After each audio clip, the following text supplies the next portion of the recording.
I'm here in Lindsay, Ontario at the Ampere building on 12 Peel Street. I think it's the old Public Works building that's recently been retrofitted to house the Ampere Association. And today, I'm sitting down with Ampere's longest tenured employee, believe it or not, Brandon Bunnie. He works pretty much directly above here, if I'm not mistaken. Ooh, I could stomp on the floor and ruin your whole day, yeah. Exactly. Brandon, can you tell us a little bit about what you do here at Ampere? Yeah, absolutely. I actually have the responsibility of making edutainment here, making games for learning in one capacity or another. I basically lead a small team. We do a wide range of games, depending on what we need to teach. Awesome. A lot of the games I feel like that come out of this place often are used to preserve Indigenous language or Indigenous culture, or sometimes stuff that's been lost throughout generations. What about games makes it so good at doing that, at completing that objective of preservation? I think it has to do with the digital media component of it. Like it's easily shared with a larger audience, and then they're able to access it. I mean, it's a little more difficult in the north, but it's still there. It's still, as long as you can get on the internet, there's a way for you to access this kind of educational material. Right. For the Root and Stem magazine, which is a wonderful publication that comes out of this place, you also often, alongside the magazine, produce a game or two. This time, 3 games, if I'm not mistaken, right? It was almost 4, but Almost yes, 4. now it's 3. Right on. Can you maybe just go down the list and explain what's next to come from Brandon? Of course. The first one is less game and more of like an exposure interactive, where you can see the Inuktitut syllabics and their Roman orthographic counterpart, and actually hear what those letters sound like when you press the buttons between. It'll be kind of like laid out almost like a keyboard, using the same shortcuts that an Inuktitut keyboard would use to kind of see the different letters and where they are. The second one is an Inuktitut version of Wordle. If you've ever played that game, you basically get 5 guesses at a word that you have no idea. There's no hints or anything. So you're using the syllabics keyboard to take guesses at what that word could be. And every time you get a letter right or wrong, the game will give you that feedback so that you can kind of whittle away what the possibilities are. To make it a little more simpler for Inuktitut syllabics, transition from 26 characters in English to, I think, 112 in syllabics. There's quite a bit of a disadvantage there, so I remove a lot of the letters that aren't in the word so that it's easier to make those guesses within 6 tries. And then the final game, which is really exciting, is going to teach like hockey terms in Inuktitut. So basically there'll be a version of the game where you can just kind of explore a hockey arena and learn some of the words. And then there's kind of like a quiz component where the game will give you the word in Inuktitut, and you'll have to either go find it or do the action in either it's like a hockey term, like a slap shot, or go stand in a defense position kind of thing. But it'll all be in Inuktitut. And that's 3 games. Very cool. That last one, that's like a 3D environment game, or?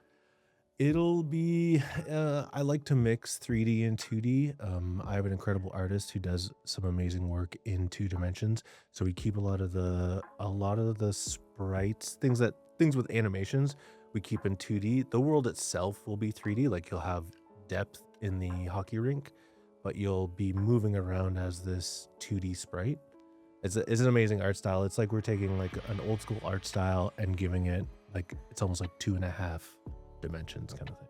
Gotcha. Very cool. So I think everyone kind of knows Wordle and those kind of just games that are just letters and keyboard.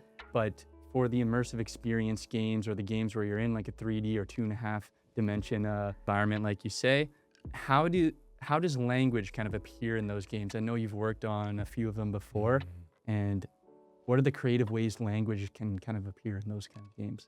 Right now, a lot of it comes through either like dialogue is like the most apparent one, where you will have a character that's speaking and just like a word bubble will come up, and it'll all the games I've been creating have a way for the user to switch between English syllabics or Roman orthography, so you can experience the language however you're able to understand it. And some of them have had the privilege of actually getting voiceover recorded so that the player can actually hear how those words are said in the two different dialects. I think that's about it. The only other way is like the UI will also have be translated in English Roman orthography or syllabics.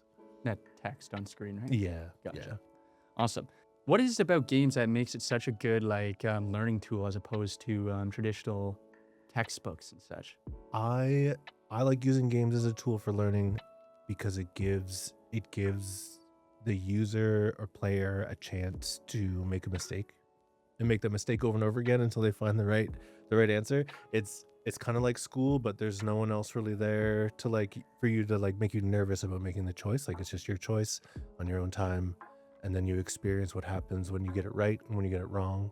It's definitely great coupled with education, like the classroom, but on its own, I think it gives people a lot of freedom to explore possibility. I like it when a user can find their own answer.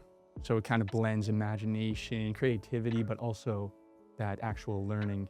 Yeah, they can come to the answer on their own terms, like through the game. And ideally, there's lots of ways to get there. And then it feels like it's, like it was their journey. Like no one else took this way to get here, and I got here on my own. Awesome. So as a parent, if your kids are playing video games, you're not saying that's a waste of time, Awesome. Never. Awesome. What excites you the most, or what does it mean to you? I don't know if you want to talk about your background at all, but what does it mean to you to be able to create these awesome games specifically designed for Indigenous youth? So creating these for Indigenous youth, again, it comes down to like access and seeing how your language matters and your experiences reflected. It validates. It can validate who you are and where you could potentially go.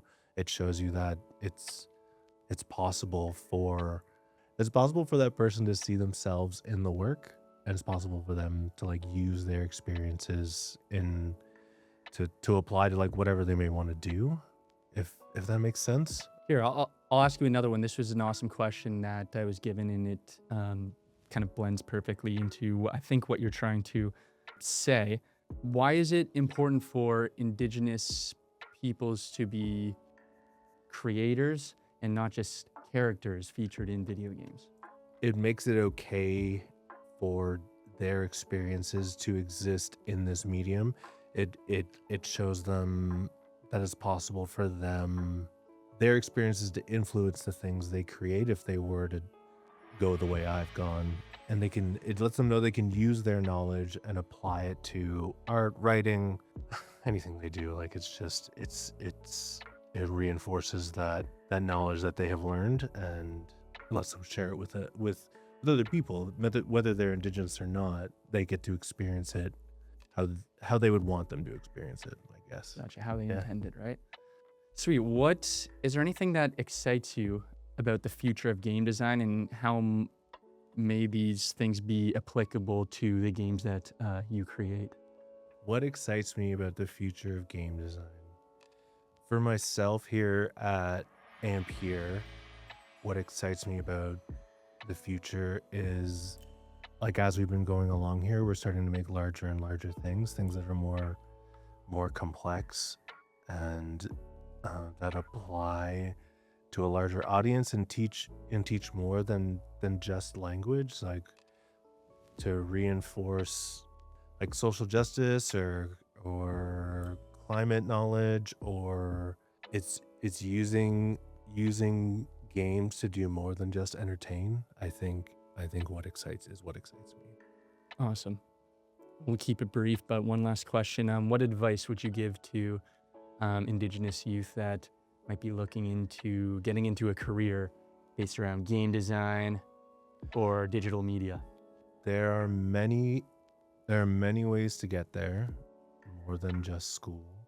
If you want it bad enough, school is a great experience, but I think the best advice I can give is to make something small and show it to people and take their critique and move on and make something else.